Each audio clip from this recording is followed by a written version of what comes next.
Hello mga buddy, magluto po tayo ng ginataang tilapia na nilagyan ko po yan ng ichay.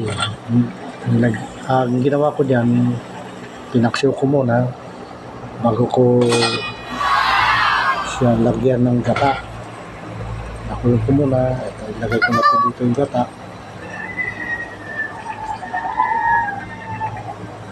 Yung gata dyan, purong-puro lang. Isang nyug lang, kasi masobrahan, pangit din.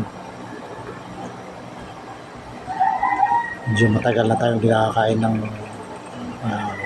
ginataan na tilapia. Pakuloyin muna natin yan, saglit lang yan. Tingnan natin, magsaing niya pala ako dyan.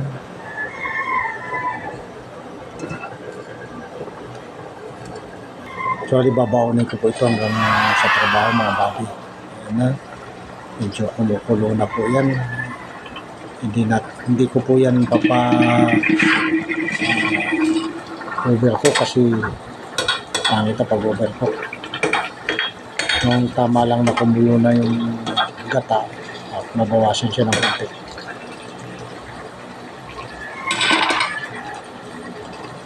Takpan ulit natin yan. Medyo okay na to mga buddy. Luto na. Patay na natin yung apoy. Maraming salamat po.